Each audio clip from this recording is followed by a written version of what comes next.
kula terangno nggih dados niki Allah ngelingaken kula jenengan sedanten ben eling bahwa alam raya ini diciptakan untuk kita nggih. Untuk kita ini macam-macam nggih. Misalnya kalau fisik Allah nggawe buah ya kita makan. Ini untuk kita yang kebutuhan dzahirah.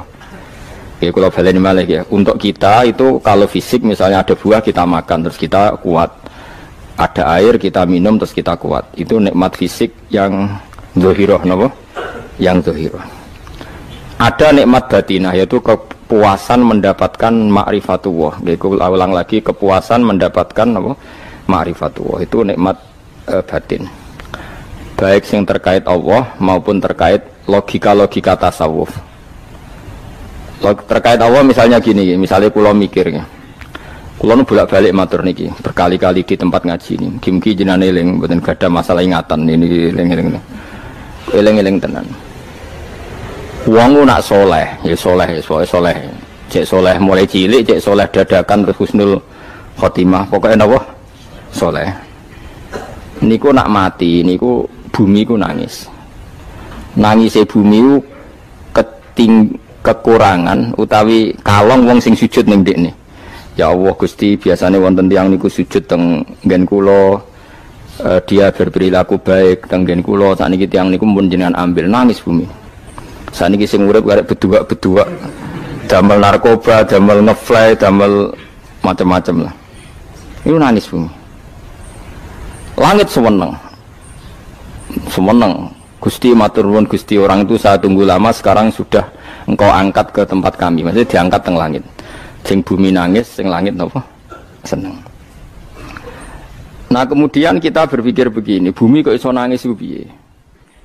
Nah, itu terserah sampean apa termasuk ulama zahir apa termasuk ulama batin.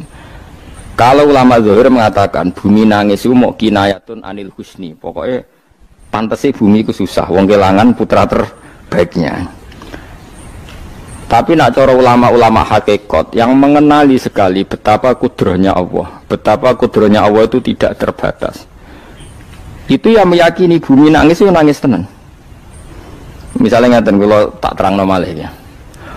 Kowe bayangno dadi Nabi Adam, ngrungokno kowe. Kowe bayangno dadi Nabi Adam. Nabi Adam tenan maksudnya. Terus Nabi Adam orang pertama dia tahu betul kalau dia dicipta dari bumi. Dan dia pula tahu betul, beliau tahu kalau dia bisa ngomong, bisa mikir, bisa macam-macam. Terus indukannya beliau itu bumi. Mesti pikiran Nabi Adam, jangan-jangan bumi ini juga bisa berpikir kayak saya. Ini kan materi saya, karena saya dari bumi ini bisa ngomong, bisa melihat macam-macam. Terus bedanya apa manusa mbek napa? Umpama kowe dadi nabi napa? Adam. Orang yang dekat sekali, qoribu ahdin, dekat sekali dengan kesaksian kudrah Allah. Gini ku dekne roh nak materi ini ke bumi dan dia orang pertama yang orang lali kemana. Tapi ketika sudah ribuan orang, mungkin jutaan orang, lali, seakan-akan bumi itu tidak jenis dari kita. Bumi adalah hal yang berbeda dengan kita. Kita manusia berakal, bumi itu benda mati. Terus kowe katut wong goblok-goblok, bumi itu benda mati. Sajane ya rada kriminal wong Islam muni bumi itu benda mati. Enggak bisa berpikir, yang bisa berpikir hanya manusia. Itu kengawuran-kengawuran yang kita ciptakan sendiri, kita wariskan turun-temurun. Umpama kowe iku dadi ulama, ngomong ngono iku isin. Bumi kok nyekseni kowe sujud, banyu nyekseni mbok pangan, mbok ombe kanggo sujud. Semua itu bersaksi tentang kita. Nggih, lan sampean tanglet kula, cara melogika gimana? Begini, tak wari cara gampang-gampangan nggih. Tawarai tauhid sing kasyaf. Tauhid ini yang dawuh Sayyidina Ali lau kusifal khoto umastatu yakinan. Umpama somben tutup-tutup iku dibuka, akulah imanku ora tambah mbek pangeran. Karena tren dunia dan akhirat sama. Zaman ning dunia ya Allah ala kulli saing qadir, kok zaman ning akhirat ya Allah ala kulli saing. Cara Sayyidina Ali, somben aku wis matilah imanku ora tambah, meskipun aku ora swarga neraka. Lah kena napa? Ndak ra padha wae, ning dunia ya pertunjukan kudratullah, ning akhirat ya pertunjukan kudratullah. Jadi pikirannya Sayyidina Ali seperti itu. Saya kan lahir misalnya tahun 1970. Berarti mulai Nabi Adam itu saya kan nggak ada. Ngerti-ngerti ada. Saya mengira waktu zaman tidak ada itu panjang apa cepat? Cepat, karena kita tidak melalui itu. Ujuk-ujuk wujud. Kadang aku mati ya wedi kan. Mau mati jebule kiamat 1 juta tahun kasih apa nang kuburan. Maksud Khalillah lho. Makanya aku ya ora roh, tak tinggal turu sakmono kan yo nglilir. Nang nglilir terus nang ndi terus. Apa mlaku-mlaku nang donya apa piye nak turu ya kok ngani ngoyo turu kok ribuan tahun lintas. Terus ya apa jajal? Sampeyan tak takoki, misale sampeyan ning kuburan iku apa? Apa ngadepi muka nakir tukaran terus itu keselen tukaran kok nopo ratusan ribu mungkin. Nah terus kita dilatih kata Sayyidina Ali gampang latihan seperti kata Sayyidina Ali apa gampang udah nih wong alim. Pada akhirnya kita ini aku zaman urip yo ora roh karepe ngerti-ngerti urip mati yo ora roh karepe pas mati sampean petangin dah yo ora roh karepe pokoke wa mata sauna illa ya Allah. Makanya masyhur itu dia ketemu orang ateis. Dia orang ateis itu anti Tuhan, anti Tuhan pokoknya. Dia ditanya, lalu kamu hidup itu karena siapa? Ya gak tahu hidup. Lalu kamu mati yang menentukan siapa? Ya gak tahu kalau tahu mati. Ya berarti Anda gak bisa menentukan diri kamu sendiri. Akhirnya dia taslim. Ya ada yang menentukan lah. Ya ada yang menentukan itu dalam Islam disebut apa? Allah. Disebut kalimatu haqqin. Alaiha nahya wa alaiha namut. Jadi kalau maknanya itu kalimat yang benar-benar nyata, yang karena kalimat itu pula kita mendapat kehidupan, yang karena kalimat itu pula kita mati, yang karena kalimat itu pula kita akan bangkit lagi. Itu yang makna hakikat. Tapi kalau makna syariat nggak begitu. Kalau makna syariat begini, dan ini benar juga. Mulanya kena ada di ulama, ciri utama ulama itu jami'ul bayan. Dia kalau menjelaskan itu indah sekali dan orang pasti taslim. Sampai saya tak warai tenan. Sampai kan biasa wiridan la ilaha illallah kan biasa, mulai mimpin tahlil sampai kepeksa mergo do tahlil melok, sampai sing darani bid'ah akhirnya ya melok tanggane napa? Tahlil. Semuanya wae.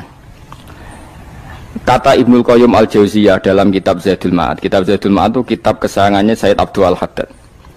Sayyid Abdul Haddad itu pengarang kitab Zadul Ma'ad. Padahal kitab ini dikarang oleh muridnya Ibnu Taimiyah. Abdul Haddad itu gak seneng Ibnu Taimiyah tapi seneng muridnya. Jadi di sini ulama ya demokratis. Gak seneng gurunya tapi seneng. Saja nih Ibnu Taimiyah itu orang baik. Ya ulama top ya baik, ya waras top. Tapi ngerti-ngerti Wahabi itu identik dengan Ibnu Taimiyah. Akhirnya ulama ahli sunnah penyebut itu terus izin. Mulane kiai-kiai ra ono sing dalil kok Ibnu Taimiyah mergo dicap Wahabi. Padahal Ibnu Taimiyah wong alim. Di kitab-kitab kita termasuk Sayyid Muhammad Piyambak anaknya Ibnu Taimiyah qala Syekhul Islam loh qala. Tapi kan ini sudah milik Wahabi sehingga kita ini terus akhirnya gak gelem nyebut. Ya jadi kitab koyo dalil fastabiqul khairat iki apa par iki dadi dalil yo dhewe-dhewe. Wah parah tenan wong-wong. Dulu saya melihat orang nggak kunut itu ya biasa. Mergo saya sebagai wong alim ngerti iku madzhab Abu Hanifah. Saya kira arah kunut Muhammadiyah. Kita ini sebetulnya ahlul ilmi nggak tahu kunut itu madzhabnya siapa kita. Itu madzhabnya Abu Hanifah, yang kunut madzhab Syafi'i. Tapi tahu-tahu iki madzhab NU, iki madzhab Muhammad. Mana ada orang-orang ini bisa punya madzhab? Ngalime sepiro nganti dadi no madzhab. Tapi wis dadi bahasa, wis dadi apa? Sekuaco kabeh jane. Mas repot-repot. Tak warai iki. Sampeyan ben nglafadzno la ilaha illallah iku keren ya, keren tenan mboten keren-keren. Ngendikane Ibnu Qayyim Al-Jauziyah itu gini. Min asliha khuliqatil jannah wa min asliha khuliqatin nar. Terus wa min asliha khuliqatid dunya wa min asliha buisatir rasul wa min asliha qatalar rasul. Oh, terus sampai sekarang saya tak bedai. Surga itu kan digawe kelas VIP. VIP mewah. Terus jari rugen widadari dulu kan nak wingi sebut. Kira 70 ya? 70. Wahyu kabeh ora ono sing kriting, wahyu kabeh. Wahyu kabeh terus gak tahu delok wong liya. Kadang bojo kita wis elek jek delok. Boleh widadari sifatnya maksuratun fil khiyam. Jadi gak tahu keluyuran ning ndi. Wahyu kabeh. Lek surga yang semewah itu selek itu ya bagi mereka sing nglafatno atau yang menerima la ilaha illallah. Neraka sekarang dibikin dalam itu. Jari Abu Hurairah neraka itu tes-tesane benda kamu jatuhkan ke neraka itu untuk sampai ke bawah itu nunggu 70 tahun. Kila 70.000 tahun. Jadi nak HP membuat ceblok neraka itu cebloke ngenteni 70 tahun. Betapa dalamnya. Ngentakno bego piro ya bayang misalnya. Oh itu kontraktor mana saja tidak sanggup itu disuruh ngeduk kedalaman neraka. Iku ya mau kanggo wong sing menolak la ilaha illallah. Jadi kalimat ini luar biasa. Swarga digawe bagi yang nerima, neraka digawe ya untuk yang menolak. Ya kalimat sing kok nak tahlilan turu iku lho. Iku kalimat sing nggo alasan Allah gawe swarga. Terus kalimat sing suwe-suwe sing lafadzno diarani bid'ah iku. Itu kalimat sesakral ini nasibnya akhir zaman iku entek. Gara-gara dilafadzno tahlilan tersangka jadi apa? Bid'ah. Dulu kalimat yang dipuja-puja penyebab surga dan neraka. Saiki kalimat itu tersangka. Mau perkara napa? Bid'ah. Wis aja melok-melok kowe debat ya ora iso makili aku sebarno iso. Kok kowe terusno dalan tok. Dah. Berarti la ilaha illallah itu kalimat yang surga dibikin karena itu, neraka dibikin ya karena itu. Kemudian Allah punya sunnah, lalu butuh pelatihan. Dikasihlah Allah gawe bumi. Piye-piye manusia butuh latihan, dibikinlah bumi. Bendene latihan ikrar la ilaha illallah dengan sadar, dibikinlah bumi, liyabluwakum terus dites. Wes digawe bumi, ono makanan, ono minuman, ono wong wayah, ono pegatan macam-macam, wong diutang wis mbulet macam-macam. Gue ngetes, eling la ilaha apa eling utangi, eling la ilaha apa eling kasuse, pokoknya dites. Karena nggak fair kalau Allah bikin itu kemudian nggak dites, dibikinlah darul imtihan. Dunia itu bahasa Arabnya darul imtihan, tempat tes-tesan. Imtihan mana apa?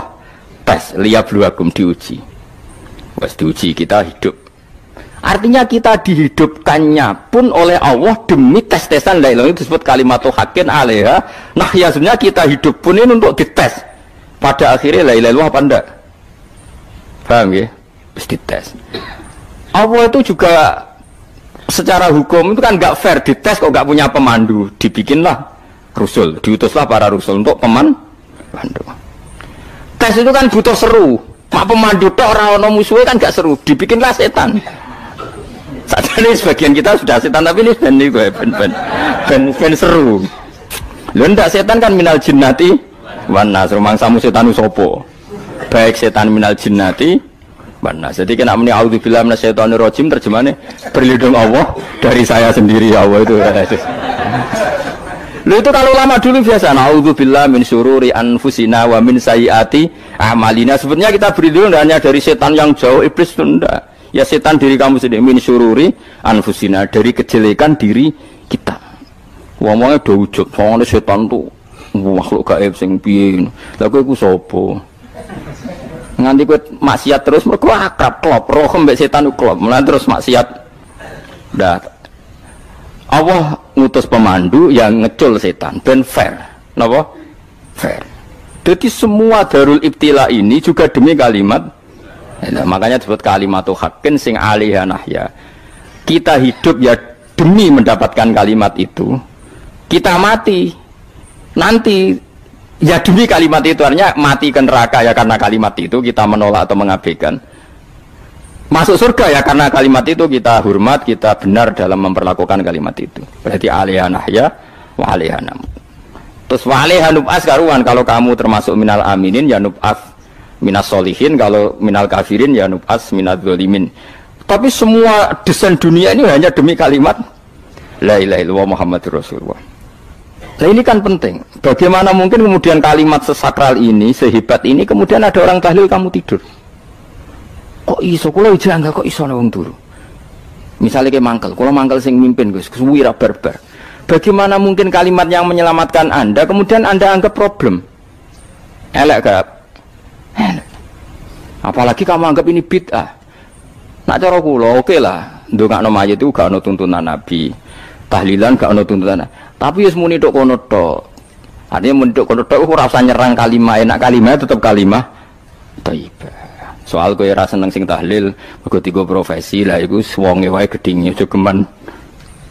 Ya saya misalnya, saya kadang nggak cocok sama mubalek karena kadang profesi. Tapi saya tidak pernah anti pengajian, bagaimana bentuk membawa syiar Islam. Tapi kalau balik kadang ora seneng, kadang takon untuk piro. Bareng sangone sithik, kok sumpah mek transportasi ini. Lah ngono kok mbok senengi iku piye? Tapi kita terus gedeng keliru iku sing gawa syiar Islam. Mana ada pengajian didengar orang banyak tanpa mubalek? Gak iso.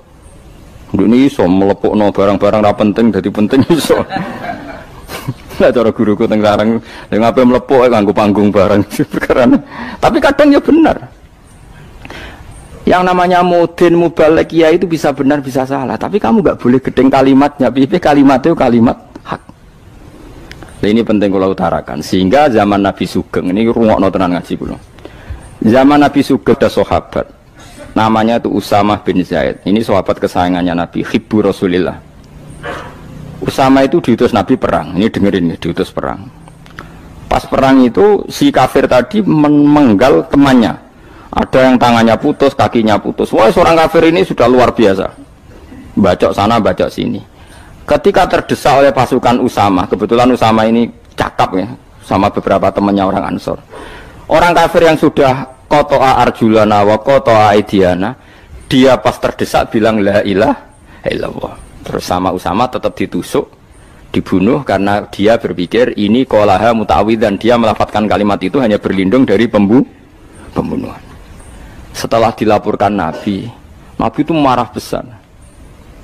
Nabi ngendikan kaifa anta ya Usamah bila ilaha illallah idza ja'at bika yaumal qiyamah.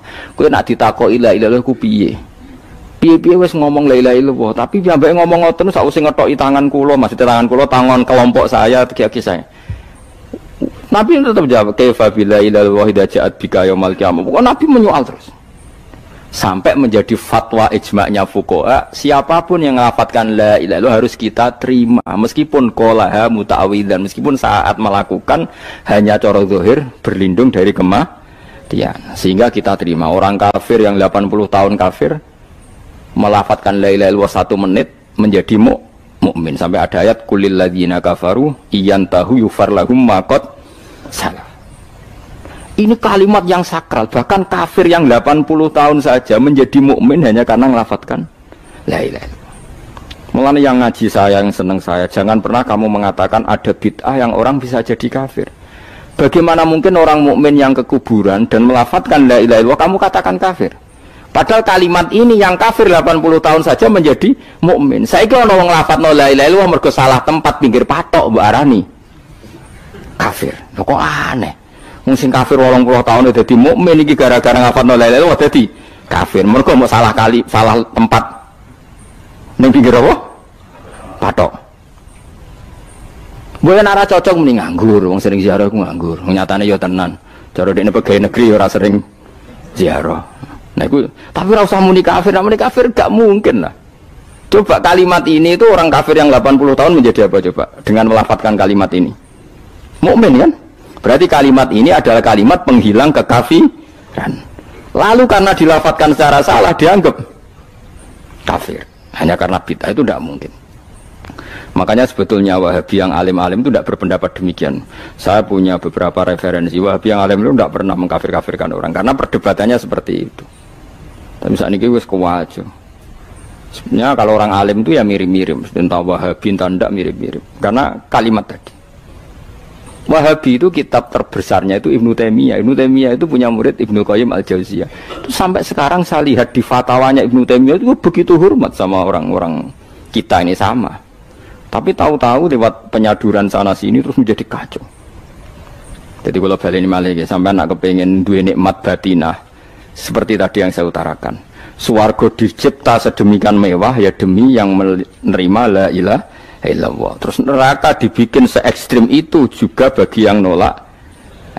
Kemudian dibikin daru pelatihan yaitu dunia ya karena kalimat berarti kalimat itu luar biasa. Wa biha qamatis samawati wal ardu. Kalimat ini pulang menjadikan langit bumi berdiri. Bon. Lalu sekarang kita bisa ngomong, bisa berpikir, bisa gadekno BPKB macam-macam. Itu karena kita sendiri apa karena kudratullah? Saya tanya. Karena kudratullah. Kalau karena kudratullah, apa susahnya Allah bikin kemampuan tanah ini nangis, tanah ini susah. Wong podo-podo kowe iso nangis, iso mikir ya mergo kudratullah, ndak karena kamu. Harusnya ya sama, bumi-bumi ini bisa menangis juga karena kudratullah. Makanya bumi ini menangis ketika enggak ada orang yang sujud. Iku ya mungkin. Wong zaman kowe iso nangis ya krana kudratullah, mestine bumi yang kamu katakan benda mati, hakikatnya dengan kudratullah juga sama dengan kita. Mulane tenggene kitab Al-Husunul Hamidiyah. Kula ngrasa utang tenan mbek kitab niku. Dulu saya ngaji 2 tahun kitab Al-Husun. Kitabnya kecil tapi saya ngaji itu 2 tahun. Berkali-kali saya ulang. Itu beliau cerita gini. Dia yang ngarang itu orang alim. Kebetulan dia orang India. Memang kelebihannya kitab dikarang orang Arab itu luweh bulet. Wong Arab kan semuanya Islam. Karangannya itu standar. Ini dikarang orang India. Di Tonggo Blodor, di masjidnya ada dikarang ulama yang masyarakatnya itu tidak karu-karuan. Beliau cerita itu gini, manusia itu punya satu kebodohan, di mana kebodohan itu disebabkan oleh robtul asbab al-adiyah, mengkaitkan sebab sing biasa-biasa. Misalnya gini, sama saya kita omongi, misalnya ada orang bilang gini, batu ini nanti itu menjadi ayam. Orang bilang mukhal apa enggak? Enggak, jawab saja. Mukhal. Kenapa bilang mukhal? Karena dikira enggak bisa kan? Enggak, jawab saja. Jawab satu-satu. Batu ini menjadi ayam, kamu jawab mukhal. Alasannya apa? Alasannya tidak mungkin terjadi, apa kamu tidak bisa? Sebetulnya karena kamu tidak bisa. Udah. Lau ukhbiro dzakar rajul, andai kan orang itu kamu kasih tahu, klungsu ini biji asem itu, biji pohon asem itu. Nanti yang kecil ini suatu saat besar. Setelah besar buahnya banyak, tambah besar, tambah besar. Terus orang bilang mungkin. Ketika bilang mungkin itu karena dia bisa apa hanya karena menyaksikan berkali-kali ada kejadian nak klungsu ditandur iku iso dadi gede. Coba sama jawab. Karena dia bisa apa karena hanya menyaksikan itu sering terjadi? Hanya menyaksikan. Artinya zaman dia mengatakan mungkin itu pun tidak memberi kontribusi ikut buat. Iya enggak? Tetap bergantung kudrahnya Allah. Dia hanya bilang mungkin karena sering melihat, sebenarnya dia nggak sama sekali memberi kontribusi. Lha darani mungkin ya ora urun. Paham ya? Lalu kenapa dia kecangkeman terus muni wong wis mati dadi lemah gak mungkin dadi manusa meneh. Lho zaman dadi manusa sing wis ngene iki kok mani dene lara melok gawe. Terus muni mungkin mergo sering terjadi, sering roh, sering bersaksi. Berarti sebetulnya manusia itu pakai ukuran dia mampu tidak mampu apa pakai ukuran bersaksi melihat? Bersaksi. Nah ini kan problem kita sebagai manusia itu problem. Mengenai disebut wa kanal insanu zaluman jauh wis goblok aja. Mereka manusia itu nak wis goblok aja. Makanya saya kemarin diminta ngisi di pondok kajen. Kalau sampean berdebat sama orang ateis atau orang komunis itu gampang saja. Dilatih begini seperti teorinya Quran. Ya nanti saya teruskan ini saya ulang lagi ya. Andai kan nggak pernah terjadi telur itu jadi ayam, nggak pernah terjadi sama sekali. Telur itu jadi ayam. Terus kamu mengasih tahu orang tadi, telur ini loh nanti jadi hewan yang hidup terus terbang. Mesti dia bilang mukhal, mau benda mati kok nanti jadi benda hidup yang terbang ngalor ngidul. Berhubung sering terjadi dan dia pun tidak ikut bikin, bilang mungkin. Paham? Saya ulang lagi ya. Berarti dia bilang mungkin karena sering apa? Terjadi dan dia lihat. Andai kan pertama kali nggak ada telur sama sekali yang jadi ayam, terus pengalaman pertama di dunia belum pernah terjadi. Kamu kasih tahu telur ini nanti jadi ayam terus terbang. Orang ini bilang mukhal enggak? Mukhal. Berhubung sering terjadi bilang enggak? Nah berarti kita nanti bangkit dari kubur gampang saja bagi Allah. Cuma belum pernah terjadi kamu mengatakan mukhal. Nah makanya otak kita harus dibenahi. Makanya jogeman percaya ambek yang pernah kita lihat, yang sering kita lihat. Percayalah dengan akal, tapi akal waras loh. Para waras itu serepot tatanannya wangil. Makanya Islam itu melatih. Kul falillahil hujjatul balighah. Misalnya begini ya, dulu kalau Gerwani atau PKI atau siapa sajalah, itu kalau melatih anak-anak TK, makanya seorang ulama harus punya kecakapan penjelasan ibanatul ahkam. Itu anak-anak kecil dilatih, anak-anak kamu terpejam, mintalah manisan sama Allah. Ya Allah saya minta manisan, saya minta permen. Terus disuruh buka, dapat nggak anak-anak? Nggak dapat bu, wah berarti Allah nggak ada. Sekarang minta sama bu guru, bu guru kami minta permen dikasih. Berarti yang ada bu guru bukan Tuhan gitu. Akhirnya jadi gerakan ateisme. Nah sebetulnya untuk melawan gerakan itu kita harus melatih begini, misalnya gini. Saya itu pernah ketemu sama orang yang berpikiran komunis. Oh komunis cekek. Dia nantang saya gini, Pak, pokoknya saya tidak bisa nerima konsep Tuhan sebelum Anda bisa menjelaskan kenapa ada Tuhan. Jadi, bocah kok elek ini. Nah, aku ngerti aja, sak cerdas ini tetap cerdas aku yakin tetap cerdas aku. Rasanya selain raine seram meyakinkan, tapi pikir tetap cerdas. Kulo itu kan wong Quran nggih, artinya punya pikiran panjang. Mungkin di antara orang Islam kita ini tidak punya kecakapan menjelaskan. Tapi kalau orang sering baca Quran, apalagi dia ngaji tafsir ya, yang waras maksudnya waras lah. Terus rapati seneng duit, barang ini penting ya. Harus seneng duit, mari goblok. Yakin ulama seneng duit, mari goblok, tak jamin. Umpama alim wis kelas B, kelas C gak bisa, tahqiq gak bisa. Kalau tahu dikandani konco kulo riyen ambek jenengan udah saya kaca akhir. Lah kena apa? Cok seneng duit, bro. Duit itu masalah bagi ulama. Orang duit itu masalah kan ya. Maksudnya rasa senang tapi ojo terus gak duit. Sekarang saya tanya, Quran itu melatih kita gini. Quran itu sederhana kalau ngelatih tauhid. Tapi orang pasti ingat. Kata Allah gini, nggak apa-apa, saya tidak Tuhan, nggak apa-apa. Kamu yang Tuhan. Tapi buktikan kalau kamu Tuhan. Caranya gini. Am khalaqus samawati wal ardi. Ya nggak apa-apa, kamu yang Tuhan nggak apa-apa. Tapi buktikan kalau kamu menciptakan langit, bumi. Mereka pasti ikrar, ya tidak mungkin saya menciptakan bumi, saya lahir sudah ada bumi. Yesus lahir sudah ada bumi, nggak mungkin Tuhan. Terus Tuhan membuat pertanyaan kedua, am khuliqu min ghairi syai'in. Ya sudah, kalau saya tidak Tuhan, lalu nggak ada Tuhan, berarti alam raya ini tercipta oleh sesuatu yang nggak ada. Aneh nggak? Misalnya sebelum alam raya ini nggak ada Tuhan. Berarti sebelum alam raya ini kan adanya nihilisme, sesuatu yang nggak ada. Kemudian sesuatu yang nggak ada ini menjadi penyebab sesuatu yang ada. Aneh nggak? Menurut saya aneh. Sesuatu yang nggak ada itu mestinya kan nggak bisa ngelabeti, nggak bisa berfungsi, nggak bisa ada gunanya. Wong jenenge ra ono iku ora marai apa-apa. Mau ra ono kok dadi sebab. Sesuatu yang menjadi sebab itu yang wujud apa yang nggak ada? Yang wujud. Sak takok. Lah kalau nggak ada Tuhan berarti alam raya ini lalu sebabnya apa? Ya dari ketiadaan, lalu tiada itu menjadi sebab. Leong tiada kok jadi sebab tekem lho. Mikir. Di mana-mana yang sebab itu harus barang yang wujud, nggak boleh tiada kok jadi sebab. Ini kan jadi aneh, sesuatu yang tiada menyebabkan sesuatu yang ada. Terus dia ya pokoknya ronde ini kalah, tahu kapan tak pikir aja. Pikir nganti mati temenang aku ini ngono.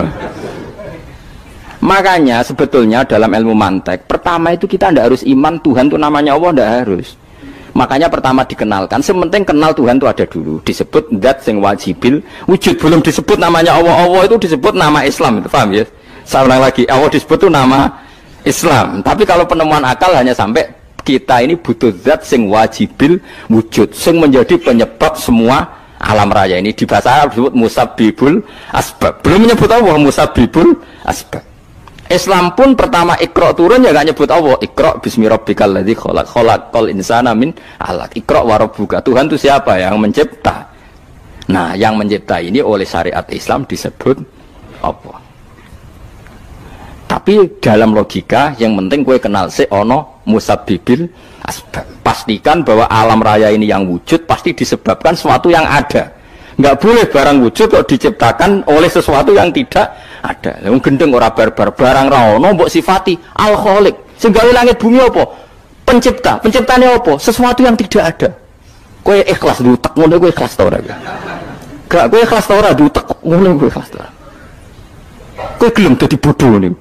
Gelem kan? Mboten. Nah, nikmat ngono jenenge nikmat batin. Mulane sing suwenang mbek kalimat la ilaha illallah. Wis ana sing bid'ahnallah iku wong nganggur wis beno sak uni-unine. Tapi kadang memang kita berlebihan. Tahlilan ra barbar 40 dina ini ra barbar. Muga alasane wis disangoni akeh tahlil sedih lho sakake penggemar sing keselen sing rantuk sangu ya butuh cepet. Mulane cara kula niki penting kula utara nggih. Kowe nek ora cocok tahlilan 40 dina wis ngomong ae kira cocok model harinya. Tapi ki aja menolak kalimat la ilaha illallah iku disifati Kanjeng Nabi kalimat thayyibat. Wong Nabi nyifati thayyibah, kalimat yang suci kok nyifati bid. Tak soal kira cocok wong sebut. Misalnya kamu bilang saja wong mati wis sangu amale lha apa didongakno barang. Nek kowe pengen ndonga ora usah ndonga. Wis ora usah biasa wae. Kula lah mbok dongakno ya ora seneng. Gak meyakinkan. Karo dene mlebu swarga butuh dongamu ora ono swarga fadhole pangeran apa mbok dongano bareng. Ya tapi kowe donga aku ya seneng. Senenge ya semau lah timbang nyanyi-nyanyi rame-rame sadok donga. Mbok mandi apa ora pokoke donga. Saya ulang lagi ya. Makanya Quran itu melatih logika sampai seperti itu. Am khalaqus samawati wal ard bal yuqinun sampai terus diulang-ulang. Am khuliqu min ghairi syai'in. Kalau mereka merasa Tuhan enggak apa-apa, tapi buktikan mereka ini wujud sendiri tanpa sebab. Atau begini, kalau mereka tidak tahu sebab pencipta langit bumi, mereka sendiri suruh yakin kalau mereka adalah penciptanya. Am humul khaliqun enggak apa-apa. Ya tapi masih Abu Jahal gendeng lah, masih Abu Lahab ngawur lah, nak takoki, ya wes pangeran kowe ke sing gawe langit bumi. Penggemarnya saja pasti tertawa. Mosok Abu Lahab darani pencipta langit bumi, wong lahir ning bumi. Tapi Quran oleh nggo jawab am khalaqus samawati wal ardo. Apakah mereka menciptakan langit bumi? Bala yuqin, mereka pun tidak pernah yakin. Jadi itu pangeran. Makanya di mana-mana orang alim itu suka debat. Karena pangeran sendiri kalau menjelaskan kebenaran seringnya juga nantang debat. Kata Allah, Qul ara'aytum ma tad'una min dunillah aruni madza khalaqu minal ardi am lahum syirkun fis samawat. Enggak apa-apa mereka Tuhan kata Allah, tapi buktikan zaman langit diciptakan mereka memberi kontribusi apa? Apa urun bego, apa urun cagak, apa piye lah pas aku gawe langit iku dekne urun apa jare am lahum syirkun fis samawat. Misale urun apa lah? Urun tol ta urun apa lah. Itu pangeran. Mereka kan pasti menjawab enggak. Terus itu nih bi kitab biming qoblihada. Kalau kamu nggak percaya Quran sebagai kitab, nggak apa-apa. Tapi buktikan kamu punya kitab tandingan. Nggak, mereka nggak punya juga. Atau gini, nggak usah Quran, ke sakralan. Au atharatim min ilmin, atau kajian ilmiah yang membuktikan bahwa Yesus itu Tuhan, atau yang membuktikan bahwa berhala itu Tuhan. In kuntum shodiqin, nggak apa-apa. Kalau kamu benar buktikan. Nah itu makanya semua nabi itu punya kecerdasan. Karena tadi nabi kadung nantang itu nih bi kitab biming qoblihada. Au atharatim min ilmin in kuntum shodiqin. Tapi sekarang orang alim soleh itu jarang. Yang ngono anggere wong soleh rapati ngalim, anggere sing alim biasanya rapati soleh. Lah kula termasuk rontok-rontok ya isih rontok soleh ya rontok, tapi lumayan masih menjaga hujjatullah tadi. Sebab itu ulama dulu mengajarkan Allah itu siapa? Disifati zat sing wajibil wujud. Karena alam ini kadung ada. Kalau alam ini kadung ada, pasti penyebabnya sesuatu yang wujud. Tapi kalau wujudnya mungkin bahaya. Wong sing gawe wae wujude terima mungkin bisa wujud bisa tidak. Makanya dipermanenkan yang gawe alam ini zat sing wajibil wujud. Sing wujudnya wajib. Wajib itu enggak bisa enggak pasti wujud. Nah, terus kita kenal itu namanya khaliq, itu musabbibil asbab, itu khaliqul asya. Lalu oleh Islam zat yang demikian itu disebut Allah. Terus jadi la ilaha. Nah orang yang bertauhid gini tentu punya kenikmatan batin yang luar biasa. Sehingga saya bayangkan nanti mati yang ngono biasa wae kan. Gusti zaman kula teng donya ora melok ngatur oksigen, ngatur nyawa, apa mati ndak ra ngoten. Mulane jare Sidin Ali, jenengan jemben nak mati tambah pinter apa biasa? Ya biasa wae. Ning bumi yo ndelok kudrohe Allah, kok ning akhirat ndak ra padha wae ndelok kudrohe Allah. Mulane beliau masyhur guyonan beliau lau kusifal ghata mastatu yakinan. So ben aku nek mukasafah ning akhirat imanku yo ora tambah ya biasa wae, standar-standar wae. Maksudnya kue ning dunya ujung-ujungnya paling pokok ya menyaksikan kudratullah. So ben ning akhirat ujung-ujungnya paling pokok ya delok kudratullah. Ning dunya saiki Allah ya matlubi sing kita cari, so ben ning akhirat ya Allah matlubi. Paham ya? Artinya hukum dunia dan akhirat itu sama. Kita di dunia golek ridhanya Allah, ning akhirat ya golek napa? Ridhanya Allah. Lah nek soal kecil itu, tapi ning akhirat kan masalah Gus pun rokok masalah, diutang ditagih yo masalah, kere suwi ku yo masalah. Ya biasa jenenge makhluk anane masalah. Sing ora oleh di masalah pangeran. Pangeran duwe masalah. Biasa wae. Lah makanya kula suwun nggih aja geman gedeng ulama. BP ulama iku sing iso nerangno. Mulane ngendikane ulama-ulama iku kemampuan Quran wal kitabil mubin, kitab sing mampu memberi penjelasan itu sing iso maris ulama. Coba sampean semenjak ngaji saya inilah contoh paling gampang. Sampean nglafadzno la ilaha illallah itu kan kelihatan biasa. Biasa ambek ngantuk, kadang gremeng sing mimpin tahlil macam-macam lah. Pemene nak ora barbar semacam-macam. Oke lah itu kamu gedeng manusianya enggak apa-apa. Kadang memang kalau tenan. Memang kalau tenan dekne wong sering kula taklam, kula nak kiai lah, sering jejer kiai. Ku iso tahlil kan kula wani kok, ku iso tahlil sangone akeh, ku sungkan cepet. Kowe goblok kemlen seneng sing disoibul bet nek mangkel wong sak menambani sing kesusu. Tapi nak sing mimpin kula tetep cepet. Sing udang lah masuk sangone akhirnya tetep aku tetep cepet. Kok boten nami tetep mandiin aku. Anak. Nah, nak suwi malah ra mandi ya ngene.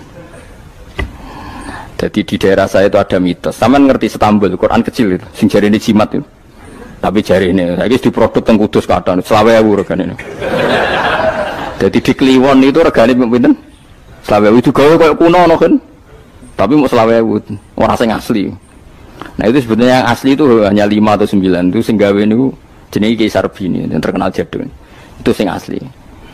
Ya tapi anggere wong yang klaim asli, ya karek maklare lah. Tapi jelas itu dicetak masal teng Kudus 20.000. Pasar Kliwon teng kathah lah teng putih-putih kathah. Oh. Monggo jang kula dagangan Istanbul nak kula sak-sak. Sak-sak tenan niku. Tak takon Mas. Tapi nak ngetul sitok-sitok, orang kerja agar wong tak kei ngono, kurang ajar tenan aja. Nah itu ceritanya itu, dia itu terkenal jaduk. Singkat cerita diundang tahlil orang mati. Ya kayak Pak Khalil Bangkalan itu kan orang-orang keramat. Bilang gini, ya cung ya ngundang aku akeh cung ya bismillahirrahmanirrahim wis bapak-bapakmu di sepuro pangeran. Mulai.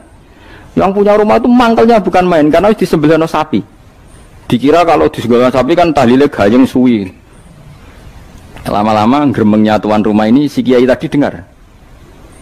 Terus balik nah, ya ngene cung. Kon buktekno nak tahlilku banding wek sapi ini. Kon ngetok wit klopo lho kon ngetok. Ketok kon gawe timbangan. Sing sitok kon nyancangi sapi urip gubedi. Sing sitok kon ngosongno. Mengape digo apa? Timbangan wit klopo, ketok digo timbangan. Disaksani wong akeh, malane terus tampil keramat tuh, sing wong akeh. Dekne muni bis wis jumpat sing sapi kalah. Lho bis tok jumpat mau bismillahirrahmanirrahim. Dadi saking keramate muni bis wis jumpat. Akhirnya mbah mun tas, mun tekap. Semenjak iku dekne anggere diundang kali bismillahirrahmanirrahim wis ra gremeng wis iku wis beda. Ayo ono wong keramat. Ya iku wong iku sing tinggi besar video sing gawe Istanbul. Ya anak putune kathah kula sing kenal nggih kathah sing nggih do rata-rata nggih penggemar kula sakniki. Tapi kula ra iso ke Istanbul. Kula ndonga mbek pangeran niku gadah keramat itu keramat terangno hujjatullah. Yaitu tadi logikanya Quran. Makanya sebetulnya Quran itu pertama ngajarkan kita, enggak apa-apa mereka ngaku Tuhan. Tapi kita cek apa mereka menciptakan langit bumi. Ketika ditanya mereka bilang enggak juga. Ya sudah, berarti kita ada ini tanpa sebab. Am khuliqu min ghairi syai'in, kita diciptakan tanpa sebab. Aneh juga secara akal kan, masa kita yang ada disebabkan oleh sesuatu yang tidak ada. Akhirnya kita temukan penyebab itu bernama musabbibil asbab atau wajibil wujud. Lah yang itu oleh Islam disebut Allah. Mulane itu jenenge kalau kamu sudah sampai seperti itu berarti kamu punya nikmat zahiratau wa batinah. Hiya al-ma'rifah, kata Imam Suyuti, nikmat batinah itu ma'rifat. Nah, ma'rifat seperti ini yang ma'rifatul anbiya, ma'rifatul ulama, ma'rifatul auliya, ma'rifat yang la tuzalziluhul fitan, yang enggak mungkin diguncang oleh fitnah karena sudah permanen. Nah, itu disebut sibghatullah wa man ahsanu minallahi sibghah, sudah permanen, sudah menjadi sibghah. Nah, ini insyaallah yang seperti ini yang tidak bisa diguncang oleh fitnah apapun. Ya kamu harus latihan, terus latihan. Akhirnya ya butuh pelatih. Nah, aku sing latih kowe iku mau rok saulan pisan. Setan kompetitore awor kowe terus. Lah iku masalahe. Pelatih arang-arang setane. Nah, iku ora roh, nah iku sekolah ra melo-melo nah niku. Karena dunia ben seru kan mesti ana pelatih, ana pengganggu. Lah pelatih saulan pisan penggangune aja. Tapi sekali yakin inna kaidas syaitani kana napa dhaifa. Sekali yakin wa kerja al haqqu wa zaqal batil. Wis masuk awar bedino piye barang batil tetep zaqal haqq napa ja al haqqu wa zaqal batil. Wis yakin ainul yakin. Lan kok kandhani setan wis ki awar aku telus gak ngarah bisa ngalahno barang hak. Kandhani ngono. Kok setan wis ngantes. Ya kok setan napa kandhani. Jadi sebetulnya ini pentingnya ulama. Jadi jangan kira tradisi ulama itu kayak dibayangkan para peneliti. Peneliti rata-rata orang kampus. Kadang-kadang penelitinya ndak ulama. Raro rasanya jadi ulama. Sebenarnya kalau di kalangan ulama biasa, misalnya Said Abdul Haddad itu termasuk Qutbul Irsyad. Beliau biasa saja baca kitab Ibnul Qayyim, padahal muridnya Ibnu Taimiyah. Dulu lama itu ya biasa saja. Saya ya berkali-kali tidak kunut, tapi bukan karena apa-apa. Ya Abu Hanifah ya nggak kunut, ya biasa saja. Mertua mbahnya istri saya itu, keluarga Sidogiri itu kalau sholat kunut terus sampai kabundut. Ya biasa saja ada mazhabnya. Karena kunut nazilah itu karena ada masalah. Zaman akhir masalah, makanya beliau kunut. Terus nggak apa-apa, itu ya nggak masalah. Yang masalah aku ilmunya kurang terus kecangkeman itu masalah. Wes kena kurang paham. Saya pernah ya ngaji begini di mana-mana ya. Dulu saya masih ingat sholat jenazah itu pasti di depan. Terus kita sama lihat nanti di kitab Mahali. Kenapa sholat jenazah harus di depan? Ya karena memang mulai dulu yang namanya sholat jenazah itu di depan, mayitnya di depan. Tapi mulai dulu zaman Imam Nawawi yang terkenal yang ngarang kitab Majmu', ngarang Minhajul Thalibin itu bilang sebetulnya ada kaul yang mengatakan jenazah itu boleh di belakang. Piye-piye gak imam. Kok wajib kok ngarep bangunnya imam tapi masuk akal loh. Masuk akal, tapi aja praktek. Ya mau kowe ngomong masuk akal, tapi masuk akal ora imam kok wajib nemu kok ngarep. Coba alasannya apa? Kok iso wajib udah kok ngarep ora? Nah, sekarang terbukti Fuad di Arab Saudi.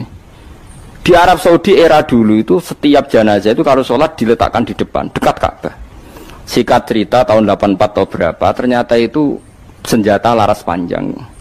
Jadi senjata laras panjang dibungkus pura-pura apa? Jenazah. Setelah di depan ternyata senjata, terus dipakai pembantian. Tapi ya akhirnya nggak banyak korbannya, memang dilindungi Allah.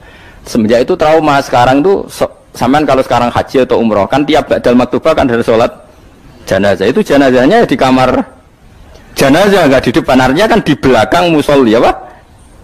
Di belakang yang sholat. Nah ini alhamdulillah itu zaman Imam Nawawi termasuk sudah mendiskusikan itu. Ada kemungkinan yang kita sholat itu di belakang kita. Nah, kalau di Arab Saudi semuanya dipaksa di depan, awang kaji rasido kaji. Semati wakil mendak kok ngarep. Gak sido tawaf wong. Kebeken jenazah. Lah wong Indonesia tok nak kaji mati piro aja. Kabeh ditakok ngarep. Ini pentingnya ulama. Dulu biasa ulama meskipun kita di Indonesia ra prumara tekno ngono, kita takobal wa minna minkum takobal. Loh, karena saya pernah ngalami di kampung saya itu kan biasa kalau mayat itu kan ndase enggak lor, sikile ning kidul. Madhep kiblat.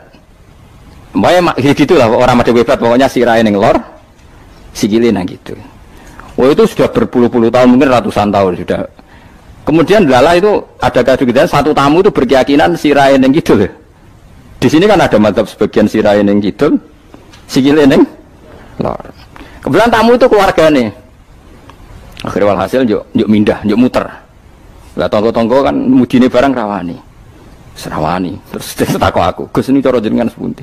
Ya nanti pada bener kon muter dhewe. Wong ini nekat ngamuk, wis ngamuk. Sesuai jare wong-wong. Ya pokoke keputusan tertinggi ning Gus Pak dawuhe piye jare mudine. Tak omongi ngene wae. Kula niku sinau fikih wis suwe, cek ndas ning lor, cek ning kidul. Mayit ning guri wae kula roh kaule, pemene sampean puter mun puter. Tenang mawon ta mrene. Kula niku sinau fikih mun suwe, menawa sirah ning lor apa kidul. Mayite nggo guri mun kula roh kaule. Sakire mikir, iku Gus Pak masuk terus mikir. Ya pun Gus mun salat-salat. Jadi artinya kalau dalam khazanah Islam itu banyak sekali. Karena fikih itu masalah furu'iyah, ya masalah apa? Kamu gak yang kuwi iso kudu iso tenan itu tentang kalimat dari Allah tadi kudu iso tenan oleh anu, tapi ngono-ngono iku gampang. Saiki salat ghaib misalnya. Misalnya kemarin Mbak Hasyim Muzadi wafat. Orangnya wafatnya di Malang. Malang wetane Jogja misalnya. Oleh gak wong Jogja salat ghaib? Oleh kan, padahal mayite kok guri. Ngok terus sesuk fatwa anak mayit kudu kok ngarep. Yang di timurnya Malang boleh sholat ghaib, yang baratnya nggak boleh karena lungkuri mayit. Gendeng aja. Ibu ora usah ngono, ngaji ku sing khatam, nek khatam ora usah kecangkeman. Mana dalilnya? Kok ora maca kitab kok kon ro. Kadang kula tak tamani, Gus dalilnya mana? Kowe ngajak bantah apa takok? Nah ngajak bantah-bantahan ya ora level kowe ora roh kok ngajak bantah sing roh. Lho dene sik takok dalilnya mana? Lho bantah-bantahan kok takok. Bantah-bantahan itu mestinya ya khazanahnya banyak, referensinya. Bantah-bantahan kok takok. Dalilnya nopo Gus? Lah ya kowe takok apa ngajak debat. Nah takok tak dudono, tapi kowe iku muridku ngomong takok. Lah nek debat ki aja takok, kitabem sak dus wae ku sak dus. Takok Gus takok. Takok. Sing apik ora usah kecangkeman ngono takok.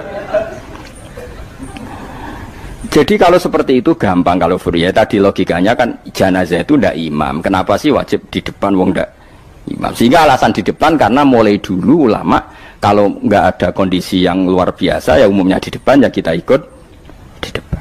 Lalu di depannya apa sirahe ning lor apa ning kidul ora tau nginceng ngono jawab ngono wis bungkusan. Wis apa? Bungkusan. Ya wis. Mulane wong ora usah kecangkeman. Nak nuruti eskal ku eskal. Misale ke salat saiki madhep kiblat. Tetep ukurane iku pas ngadeg. Lah nak sujud ya iki madhep ndi? Ayo tak takoki iki. Kowe nak salat kan madhep kiblat. Ya iku ora pas ngadeg. Jadi pas sujud.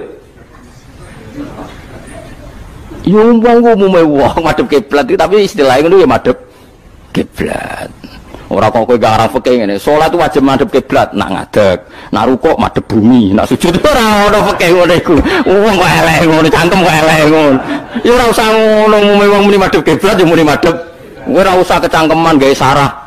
Madhep kiblat itu nak ngadeg, nak rukuk. Geneman ngono. Mane sing apik, dadi ulama ku sing apik. Ilmune akeh tapi biasa wae. Mbak ulo biasa, mbak wong. Ulo biasa. Ulo nak jejeroken wong ora ngerti sing ulama anti ora. Lah wingi ki akad Khalil Habib Anis kula jak akad-akad teng mriku. Ya wong ora ro bedane ndi sing Gus Bayu kan padha wae. Tendangi wong wis padha wae. Ulama ketara nek wis ngomong hukum lagi ketara. Malah kadang sing ora ulama lebih meyakinkan. Nah, tapi yang berangkat mengkotakan kok koyok mikir hukum berat.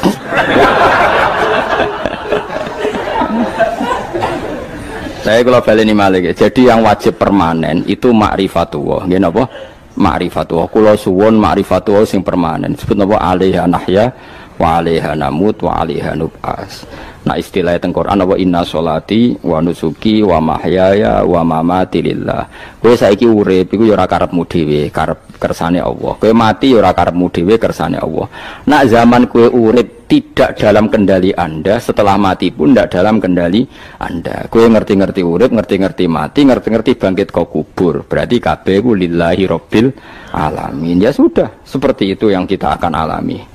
Nah, lalu kita sanggup kalimat, yang kalimat ini pula kita hidup, kalimat ini pula kita mati. Itu dalam makna ilmu hakikat. Nah, makna ilmu syariat juga gampang. Aku wani urip ya mergo bela-belani la ilaha illallah. Umpama aku mati ya demi kalimat la ilaha illallah. Aja kok mati krana melok lomba terus mati. Ya mati ya berlomba dalam mempertahankan la ilaha illallah. Itu makna syariat. Nah, kita harapkan makna ini dua-duanya ada. Secara syariat kita hidup ya demi ngurip-ngurip la ilaha illallah, disebut diilai kalimatillah. Kayak aku mulane kula nak mulang semangat, aku wani urip demi mulang kalimat la ilaha illallah. Aku wani mati mergo wis rumangsa sangu la ilaha illallah. Itu makna syariat. Kalau makna hakikat, kowe gelem ra gelem uripem yo mergo kersane Allah, ora mergo kersam. Kowe gelem ra gelem matimu yo mergo Allah sing ngersakno, ora mergo kersamu. Itu disebut inna sholati wa nusuki wa mahyaya wa mamati lillahi rabbil alamin. Piye mergo hakikate wala syari kalah. Allah kalau menghendaki enggak ada yang bisa menandingi, enggak ada sekutunya. Artinya fakullu makana fi hadzal alam dunyan wa ukhra kabeh kullun bimuradillah. Nah, itu yang makna hakikat. Nah, tapi kan enggak masalah kita punya ilmu syariat juga punya ilmu hakikat, enggak masalah. Umat ini cukup bisa menampung ilmu syariat dan hakikat. Problemnya di zaman akhir ana wong sing sok hakikat. Si bebo gendeng jadab, si bebo rasolat dari solat ini Mekah, kadang goblok kira karuan. Lah ora goblok ya, ini Mbah Mun cerita kula. Wali rata-rata goblok. Lah bodoh nih kok goblok kira karuan. Mereka dulu itu ada orang ngaku wali. Bareng Jumatan, teng mriki nak bare jam berapa Pak? Jumatan. Jam 1 ya. Ditakoki, "Mbah kok mboten Jumatan, Mbah?" Wis Jumatan ning Mekah, jeng lha goblok ora karuan. Ning Mekah iki jam 10, apa Jumatan mbek sapa? Itu kan ketok goblok e. Wong ra Jumatan jam 1 jare muni bar Jumatan ning Mekah. Ning Mekah ku kacek 4 jam. Berarti jam piro ning Mekah? jam 10 sudah 100 burung. Mesti ini adekne bodoni mending engko aku Jumatan ning Mekah iku rada pinter. Mulai-mulai wis. Lah ya Mekah be Indonesia terpaut pinten? 4 jam. Dadi mbak mboten Jumatan. Aku wis Jumatan ning Mekah. Wis. Ning Mekah jam 10. Mulane wali ku tes, anggere aneh-aneh ku tes. Engko ketok gobloke. Sing wali amatir-amatir sing ngaku-ngaku tok. Nah wong alim kan kekasih pangeran tapi biasanya rapati keramat, tapi para pangeran. Wong adu pasot menang wong alim kang tuntas kan. Adu pasot, tapi ora usah dijajal. Ngono tuntas tenan malah repot. Jadi paham ya kula suwun nggih. Dadi sampean menjaga agama ini wani urip ya demi kalimat la ilaha illallah, wani mati ya demi kalimat la ilaha illallah. Iku makna syariat, makna hakikat. Nyatane kowe urip ya ora ana liya kecuali kersane Allah. Kowe nyatane mati ya ora ana liya kecuali kersane Allah. Piye-piye kita iku ora duwe apa-apa. Wa ma tasyauna illa